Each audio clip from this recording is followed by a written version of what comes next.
Chapter 1. Peenemünde, Germany, August 1943. The night had started with such promise, coming to a climax when Captain Dornberger raised his glass and made a toast. "To Hannah," he said. The toast needed no exposition. Everyone knew of the deeds of the great Hannah Reich. 20 separate chairs scraped across the floor as the engineers scrambled to their feet.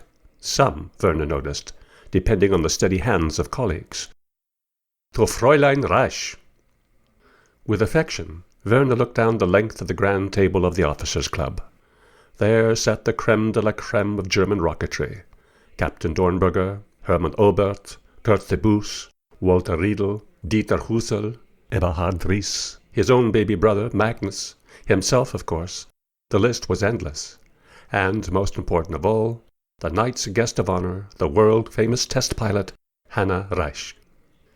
Hannah had risen to fame every bit as quickly as Werner, or Sonny Boy, as friends from the Berlin Rocket Club had dubbed him. Hannah insisted on still using that ancient nickname. On one memorable occasion, when they were much younger, she had dropped to her knees and began quoting from the Al Jolson tune. "When there are gray skies, I don't mind gray skies. You make them blue, Sonny Boy." Werner rolled his eyes and prayed that Hannah would stop singing and embarrassing them both. "Werner, you don't like my singing?" They first met in 1932 in the little Austrian town of Grunau, where 20-year-old Werner had come to complete his glider flying qualifications. Waiting in line among the hopefuls was Hannah Reich, the only woman there, and, Werner had no doubt, the most beautiful he had ever seen. Hannah removed her flying gloves and held out her hand. "Hannah Reich." She smiled, then flicked a curl of hair away from her brow. Werner had never seen eyes so blue. "And you like to fly gliders, do you, Werner?" "Oh, yes. And when you are up there by yourself, only the sound of the wind in your ears, and sky surrounding you on every side, it is like you are one of God's birds, yes?" "It is exactly like that." The line marched forward. Hannah's instructor looked impatient. "Truth be told, Werner, my parents expect me to become a doctor, but honestly," she pointed to her glider, "which would you choose?" Such joy, such confidence. It rendered Werner speechless just to look at her. It would not have surprised him to see Hannah dance toward the plane and, like a ballerina, leap into the cockpit. "My poor father," Hannah continued, half laughing. "I told him, if I'm going to be a missionary doctor in Africa, I must learn to fly. Which is true, yes?" "Fräulein Reich," her instructor bellowed. Hannah gave a little wave, then snapped back on her gloves. "And you, Herr von Braun? What do you wish to do with your life?"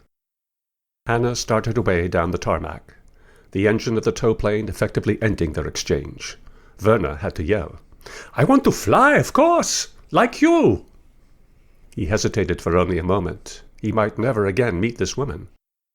"But actually, what I really want to do is build rockets." Hannah paused, making her instructor wait. "Rockets?" Werner nodded. "Why not rocket planes?" "Fräulein!" the instructor insisted. "Bitte!" One last golden laugh. "Goodbye, Werner! I know we shall meet again." And so they had.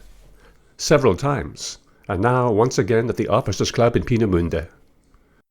3 chairs down sat Werner's brother Magnus, laughing loudly, drinking freely. It was impossible, thought Werner, studying this young, uncreased face, to see that Magnus, as well as everyone else at the table, was in the middle of a terrible life-and-death war. Thanks to Werner's insistence and his political clout, an ephemeral thing Werner knew all too well, he had managed to snatch his brother away from a Luftwaffe training school. There, Magnus had been teaching recruits even younger than himself the rudiments of flying. In this, like most Germans, Magnus was propping up the illusion that Germany might still win the war, a thought, Werner suspected, that many in the room doubted, but dared not articulate.